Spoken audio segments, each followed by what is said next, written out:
increasing the utilization of local workforce in the industry sector of developing countries. So even you know that since I am from construction industry sector, right? So even this talk will be focusing on the construction field, but the characteristics of these approaches will be applicable to other industry sectors as well, right? So you all know that the construction sector has a very strategic role in infrastructure development facilities, and it supports the nation's GDP everywhere. And a considerable proportions of GDP is accounted to the construction sector in many countries, notably 6% of GDP in Japan and 9% in Oman, also 6% in UK.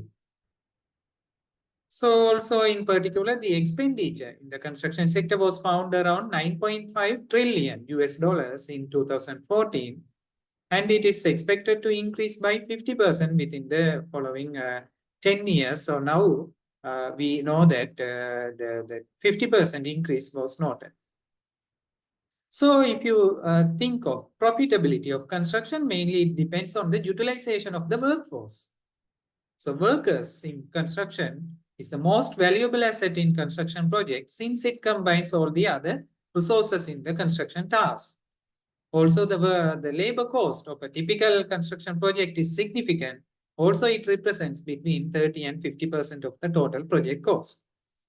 So when you consider the infrastructure development of Sri Lanka, also in other developing countries' perspectives, especially these are the areas sub-focused, especially the transport, energy sector, water, environment and waste management, aero maritime and trade hub, high-rise constructions, housing and township projects, industrial cities and tourist cities. So when you consider the Sri Lankan labor market, so you can see there are many other foreign workforce also working in the Sri Lankan industry sector, while numerous people not found any job vacancies within Sri Lanka, especially Korean, Malaysian, Chinese, Indian, Nepalese and Bangladeshi are working in the Sri Lankan infrastructure development projects. And when you think of Sri Lankan economy, especially it is gradually transitioning from a mere labor sending economy into one that both sending and receiving workers in the local labor market. Various sources reveal that the Sri Lankan construction industry faces productivity related challenges due to poor labor performance.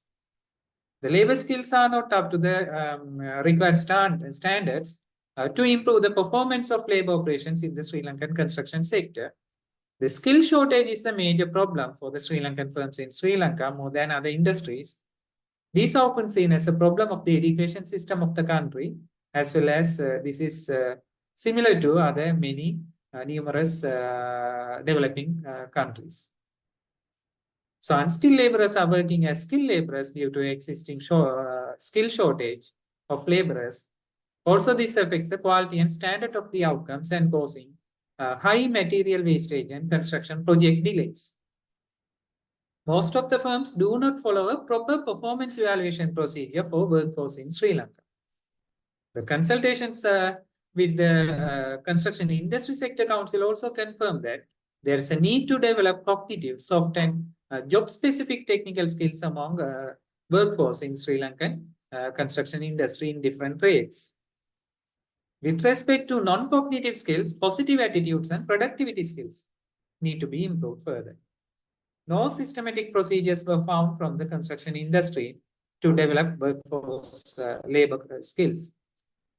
So overall, the sources highlight the unavailability of effective construction training programs that sufficiently address the productivity-related challenges in the industry. There has been a tendency of high-level training programs without fulfilling the exact needs of the construction industry in Sri Lanka. So this is mainly happening in many developing countries. The current status of the vocational training facility significantly influences the performance of workforce operations in the Sri Lankan construction industry. And the firms feel that mainly feeling this pressure due to the rapid expansion of the industry. It has been predicted that this situation will continue to grow in the future. So the previous studies highlight the need for upgrading the skill development and vocational training facilities in many other developing countries too. So accordingly, the development of effective training programs for construction workforce is highly needed, and it is significant for the industry. So it is highly beneficial for the industry to perform the skill gap analysis as well as understanding the current status of the fulfillment of the workforce needs. So mainly it was aimed to view the current status of the fulfillment levels of needs among Sri Lankan construction labor. Especially, you can consider the Maslow's hierarchy of needs under these 5 categories, especially physiological needs, safety needs and security needs, love and belongings, esteems, and self-actualizations. So, yeah. So then this study mainly focused on 23 construction projects, including 10 building projects, 9 road projects, and 4 water supply projects, and focusing on 70 construction supervisory workers and 296 construction laborers were interviewed within this methodology. And you can see the results, especially on the fulfillment of human needs among construction workers. So overall, the results show that the basic needs, including physiological and safety needs, are not fulfilled among a quarter of Sri Lankan construction workers, where no fulfillment was reported among half of Sri Lankan construction laborers for love and belongings. And when it comes to esteem and self-actualization needs, no fulfillment was reported for more than 90% of the workers in the Sri Lankan construction sector. So these results emphasize the need for upgrading the current skill development practices to make construction workers achieving the needs and life qualities in better ways under different categories. Then this study mainly focusing on comparing the work-related skills of the Sri Lankan labor against foreign labor in construction, considering the significance of improving the productivity of construction labor operations. So this may allow the skill development authorities to take necessary actions for filling the skill gaps, leading to influence the Sri Lankan economy. So then 34 past studies were considered from 17 countries as listed here in order to identify the skills of laborers that significantly influence the productivity of construction operations. Notably, 30% of those articles conducted in last 5 years and 70% of those works were conducted in last 10 years. So under the category number 1, 32 construction experts were interviewed to identify the skills of laborers that significantly influence the productivity of construction operations based on the current practices of the Sri Lankan construction industry. Then the qualitative thematic analysis methods were applied to filter the identified factors as shown here. Mainly, the skills were identified under these 3 categories, especially cognitive, transferable, and self-management. And under the category number 2, 17 construction experts were interviewed to compare the skills of the Sri Lankan workforce with the foreign workforce. The profile of those interviewees that can be seen here. Again, the qualitative method was applied to filter these identified data. So the pairwise comparison analysis was performed in order to compare the Sri Lankan workforce practices with these listed countries, especially Chinese, Indian, Bangladeshi, Nepalese, Arabian, Korean, and Malaysian. So then especially these 2 statement categories were considered throughout this method, especially the category number 1, defining that the Sri Lankan workforce needs to be improved significantly or moderately compared to the corresponding foreign workforce. So the significant difference is shown as red color, and moderate difference is shown as light red or pink. So then the statement category number 2, mainly defining that the corresponding foreign labor force needs to be improved significantly, dark green, or moderately light green compared to the Sri Lankan workforce in the opposite way. So especially we use these symbols, double plus, single plus, double minus, and single minus in order to indicate as shown here. So double minus, so dark red color indicates that the Sri Lankan labor needs to be improved significantly compared to the corresponding foreign labor, where the single minus, so light red or pink, showing that Sri Lankan labor needs to be moderately compared to the corresponding foreign labor. And dark green and light green showing the significant and moderate level differences in opposite way as shown here. So first, the statement category was decided, whether it is category number 1 or 2. Then second, the statement symbol was finalized based on the majority of responses between the symbols in the decided statement category during this pairwise comparison analysis process.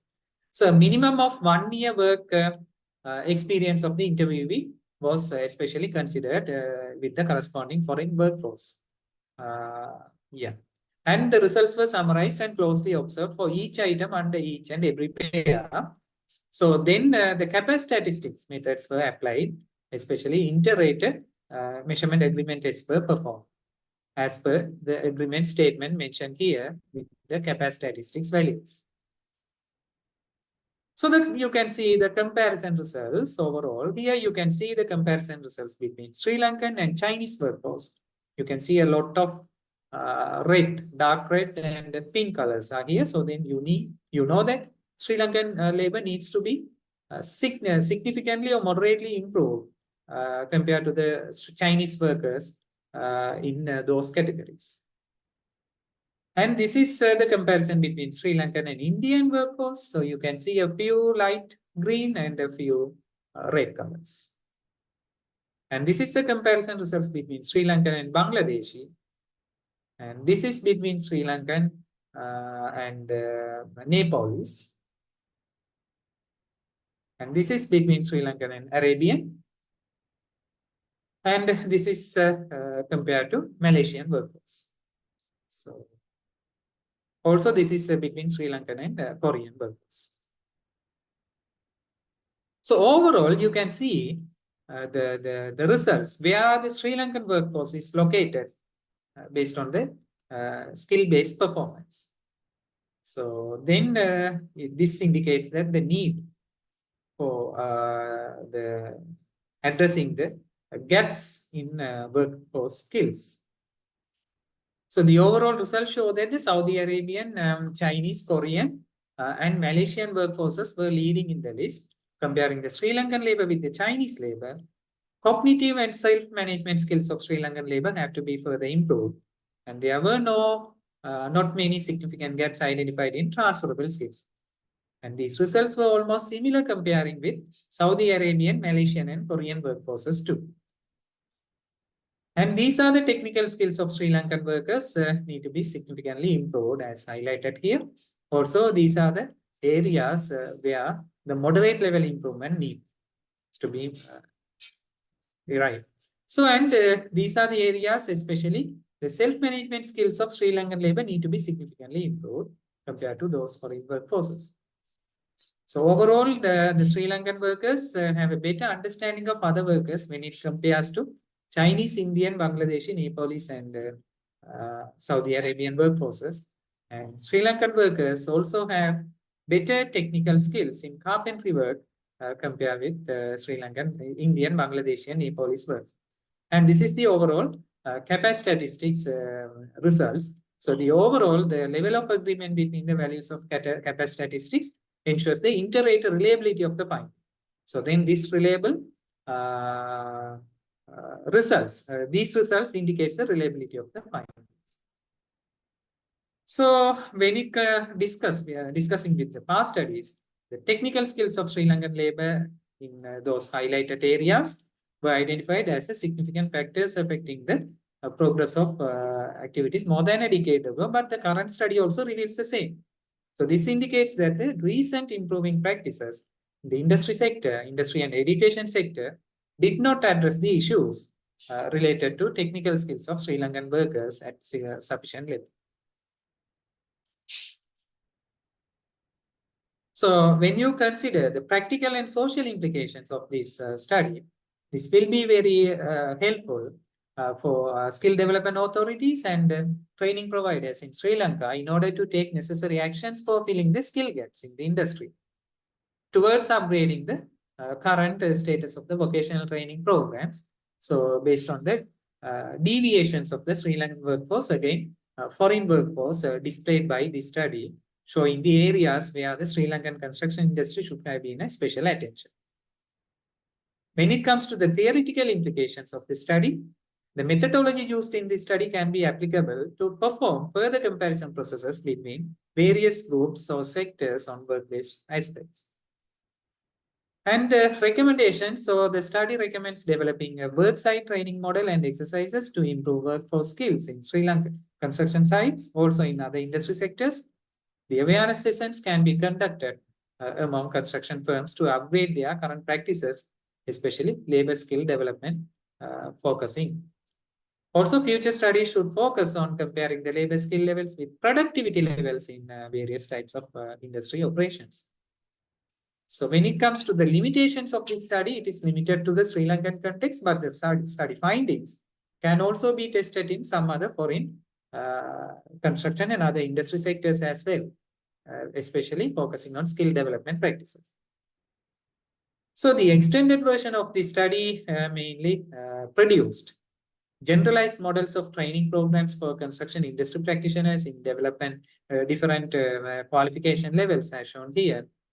Within this mechanism, especially achieving the profitability by increasing or enhancing the productivity through improving the labor supervision and labor performance sectors. So especially we developed a new construction supervisory training guide model as shown here. That can be a very valuable tool for training providers and organizations to develop new construction supervisory training programs with a direct scope of performance and productivity improvement in workforce operations. Also, we produced a new construction workforce training guide model. Simply, it can be called a CLT guide model, focusing on work-based training components of construction workers. Also, we introduced labor performance score system, LBPS, and labor grading scheme, LGS, and guiding tool for developing construction training programs focusing on productivity and performance under different qualification levels as well. Also, we produce professional training on performance and productivity improvement practices in construction, also especially focusing on engineers and project managers, also expecting a new CPD program at IES.